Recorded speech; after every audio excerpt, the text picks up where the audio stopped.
कडे निघतो मी. अहो नाना, इतक्यात शिवा आणि शक्ती येतील ना, तोपर्यंत बसा आणि मग शिवा आला की त्याच्यावर घरी जा. नाही नको, त्या दोघांना यायला किती वेळ लागेल काय माहित. मला घराकडे जाऊन उद्याची तयारी बी करायची.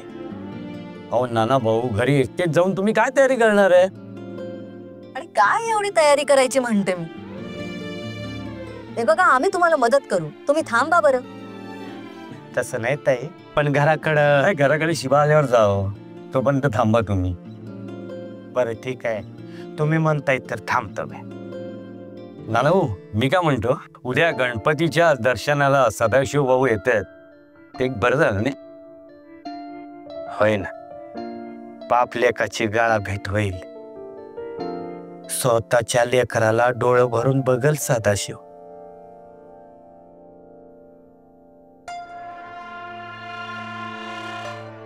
आप्पा भाऊ, काय झालं? तुम्ही अचानक गप्प का झाला? काय बोलायचं होतं का? नाही, राहू दे, काही नाही. नाही आप्पा भाऊ, असं गप्प बसू नका. हवं तर मी थांबतो, बोला की, मन मोकळं करा. नाना भाऊ, शिवाला जर का सदाशिव भाऊंची खरी ओळख पटली तर? नाही म्हणजे त्याला कळलं की आपले जन्मदाता सदाशिव भाऊच आहेत, तेव्हा काय होईल? म्हणजे खास विचार करत होतो मी. काय होईल मला माहित नाही, पण माझीच अशी इच्छा आहे, शिवाला त्याच्या खऱ्या बापाची ओळख पटावी. आणि हे सत्य मी शिवापासून किती दिवस लपवणार? नाही, तेही बरोबर आहे. पण नाना, तुम्हाला भीती नाही वाटत? नाही म्हणजे शिवाला त्याच्या खऱ्या वडिलांबद्दल कळलं आणि तो तुमच्यापासून दुरावला गेला तर?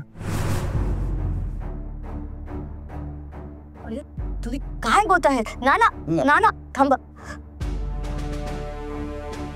हे बघा, असं काही होणार नाही. या तुम्ही काळजी नका करू. शक्तीचे आप्पा, अहो नानाने शिवाला लहानाचं मोठं केलंय, त्याला जीवापाड जपलंय, अगदी आपल्या सख्या मुलाप्रमाणे. मग शिवा त्याला कसा काय सोडून जाईल म्हणते मी. नाना, शिवा एक खूप चांगला मुलगा आहे आणि त्याच्यावर तुमचेच संस्कार असतात ना, मग तो तुम्हाला कशाला सोडून जाईल म्हणते मी. हे बघा, असं काही होणार नाही. तुम्ही नका काळजी करू, मला खात्री असते असं काही होणार नाहीये. हे नाना भाऊ, विजयलक्ष्मी बरोबर बोलते. मी आपली उगाच शंका व्यक्त केली. नाही म्हणजे नाना भाऊ तसं नाही करणार. आप्पा भाऊ, ताई, तुम्ही म्हणताय ना तसंच होऊ दे. शिवानी माझ्यात अंतर पडायला नको. नाही अंतर येणार नाना भाऊ. उलट मी बाप्पाकडे प्रार्थना करीन की यापुढे शिवा त्याच्या जन्मदात्यासोबत आणि पालनकर्त्यासोबत एकत्रच राहू दे. ओ नाना भाऊ, मी काय म्हणतो, उद्या विघ्नहर्ता येणार आहे, आपली सगळी विघ्न दूर करणार बघा.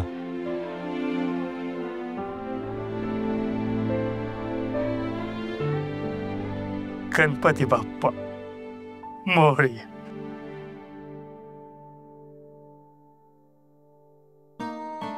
पत्रा, नेमका काय प्लॅन आहे सांगणार आहेस का? काल रात्रीपासून तुला विचारतोय काय प्लॅन आहे, तू काही सांगतच नाहीयेस. चला थांबा ना, किती घाई करताय.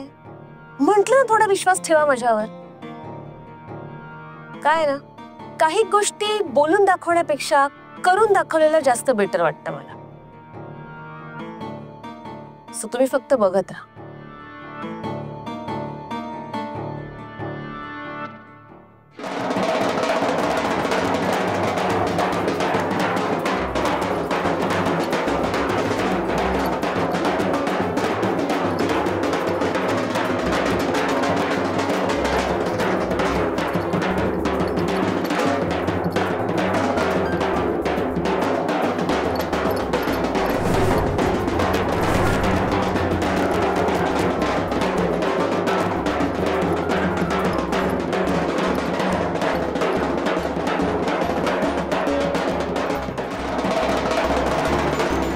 शकतेस ना?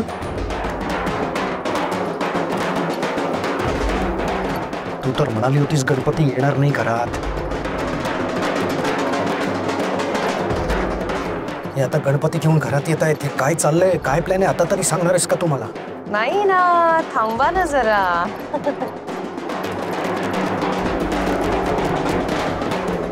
गणपती घेऊन आलेत, पण हा गणपती घरात नाही येणार. टेन्शन नका घेऊ तुम्ही, बघा फक्त मी काय केलंय ते. स्माइल ठेवा चेहऱ्यावर.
गणपती बाप्पा मंगल मूर्ती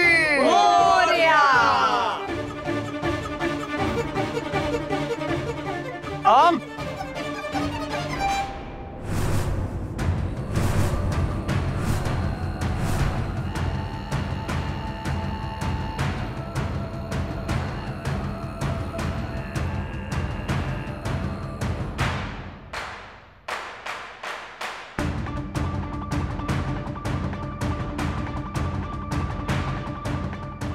गोलकर बाबा, तुम्ही इथे? शक्ती, तुम्ही या घरामध्ये गणपती बसू शकत नाही.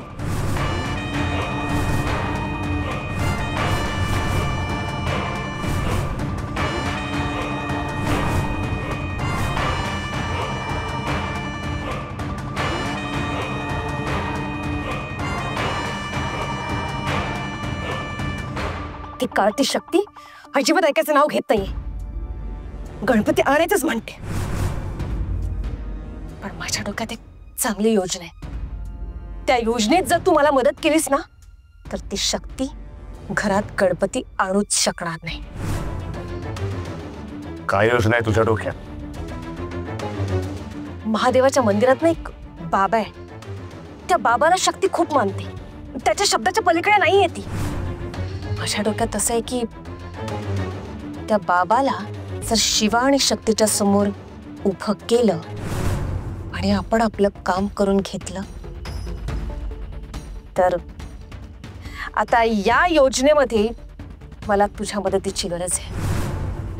आता त्या बुवाला कसं आणायचे हे मला तुला पुढे त्यासाठी मला द्विदेह शक्तीचा वापर करावा लागेल. विधी करावा लागेल मला.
मटक सटक. हे मी निर्माण केलेल्या मायावी बाबा, मी तुला का निर्माण केलं हे तुला कळलं असेलच. जे काम करायचं आहे ते निर्विघ्नपणे पार पाडायचं. अरे बंदोबस्त केलाय तर शिवा आणि शक्ती त्या घरात गणपती आणू शकणार नाहीत.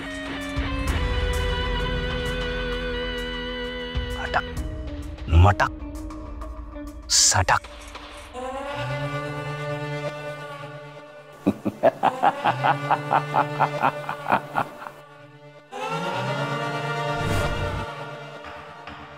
बाबा तुम्ही असं का बोलताय?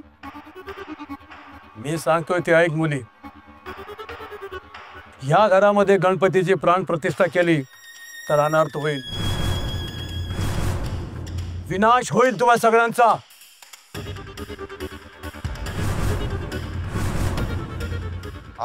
अहो बाबा, असं कसं होईल?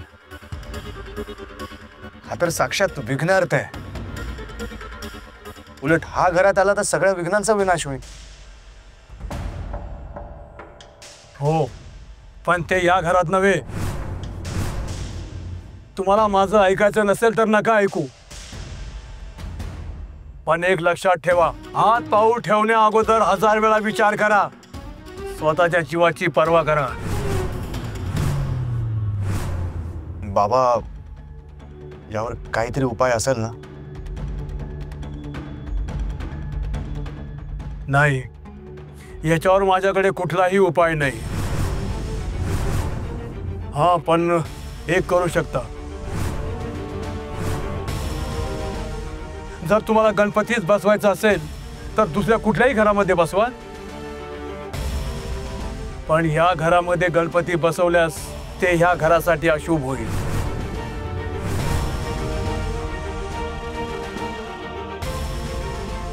काय प्रिन्स म्हणाले होते ना मजा बघा म्हणून.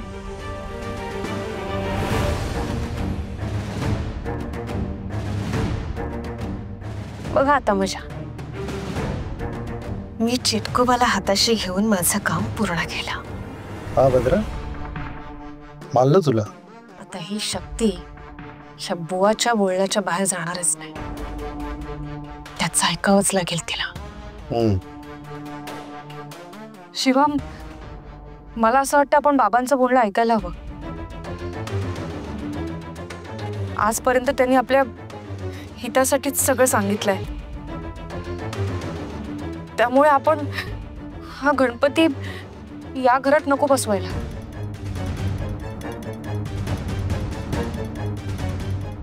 ठीक आहे, शक्ती जर बाबा असं सांगतात तर मग आपल्याकडे पण काही पर्याय नाहीये.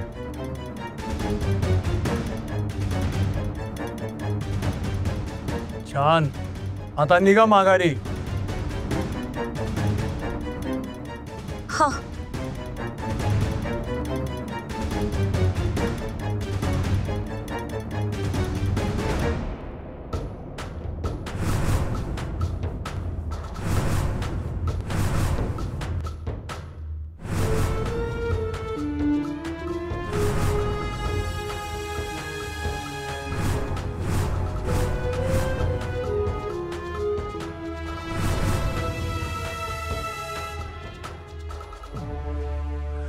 अरे असं काय बघतोस माझ्याकडे?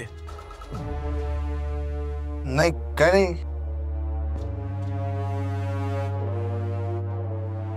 विचार करत होतो काय कसं करायचं ते. ठीक आहे बाबा, तुम्ही म्हणताय तसंच होईल सगळं.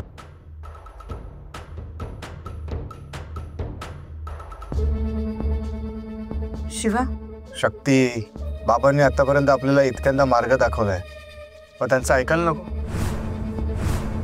ते म्हणतात ना, नाही बसवायचं इथे या घरात बाप्पा, मग नाही बसवायचा.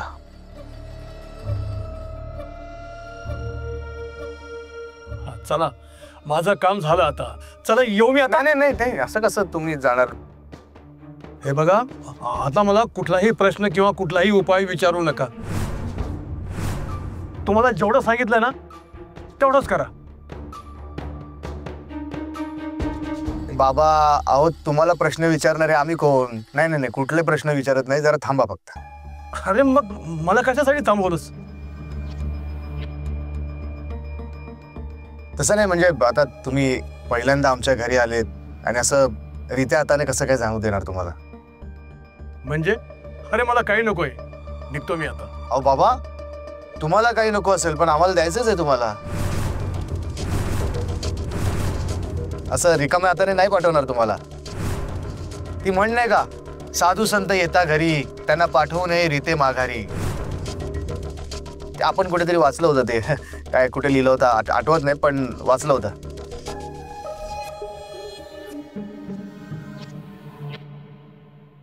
शक्ती, एक काम कर, बाबांच्या पिशवीमध्ये एक फळ टाक आणि त्यांच्या कपाळाला गंध लाव.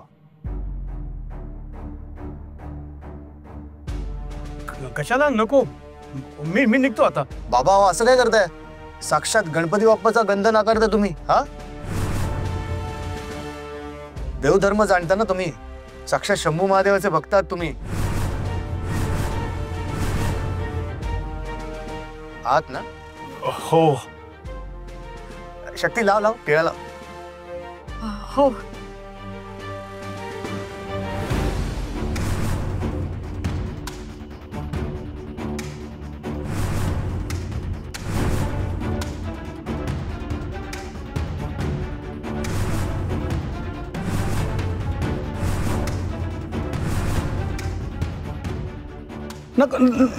नाही अहो लावा लावा बाबा, थांबा थांबा. अहो चंदनाचा टिळा तो कसा बाप्पा, लावा लावा, ते लाव लाव लाव.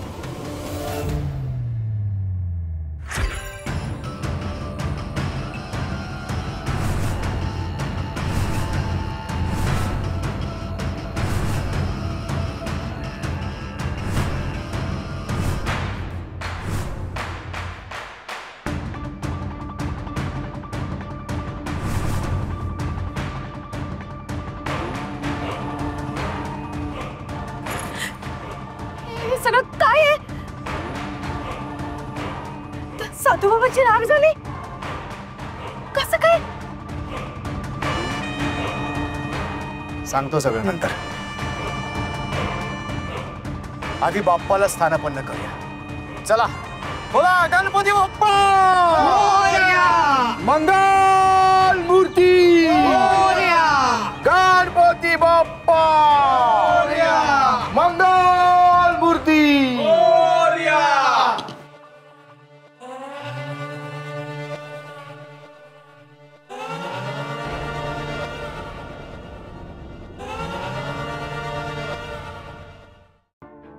गणपती बाप्पा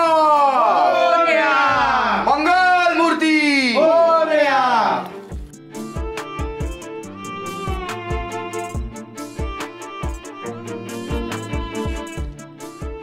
शक्ती, अगं बाहेरचा एवढा विचार नको करू आता.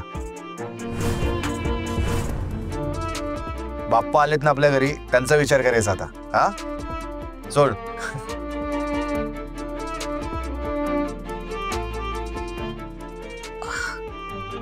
मी काय म्हणत होते, का कुणास ठाऊक मला असं वाटतंय आपल्या घरात गणपती आला म्हणून त्या साधूबुवाची अशी राग झाली असेल का? म्हणजे गणपतीच्या आगमनाने आपल्यावर संकट येते, खूप प्रॉब्लेम होतो तसं वाटतंय मला. तो जो साधू भाऊ बोला ना तेच करूयात आपण. मला असं वाटतं आपण ना हा गणपती शक्तीच्या घरी बसवला पाहिजे. हो ना?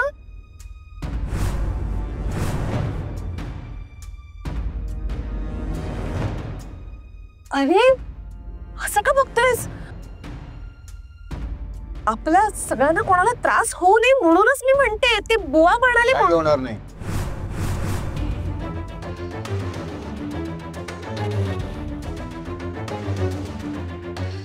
साक्षात विघ्नार्थ आपल्या घरात विराजमान झालेत. सगळी विघ्न दूर करणार तो. काही टेन्शन घेऊ नका.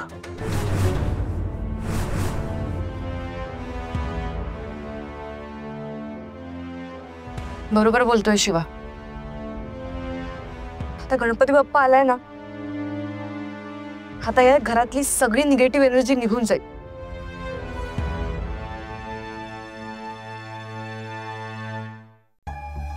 प्रिन्स काका, ती चप्पल जरा बाहेर काढून याल का?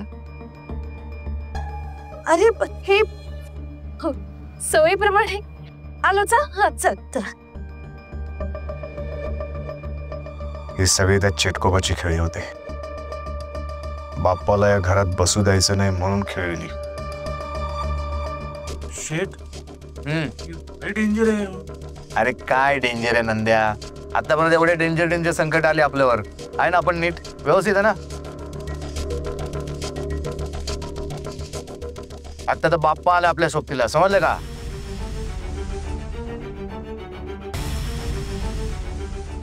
त्या चेटकोबाच्या खेळीला बळी नाही पडायचं आपण. बाप्पा विराजमान झालेत. काही करून त्यांना जागेवरून हलू द्यायचं नाही.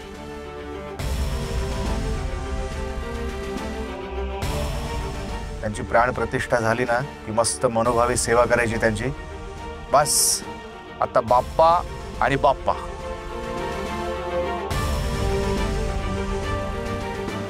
बरं शक्ती, ते गुरुजी नाही आले अजून. पूजा सांगायची अजून बाप्पाची. कधीपर्यंत येणार आहेत? हो मी बघते. हा नंद्या, त्यांना कॉल कर. नाही शक्ती निखार घे.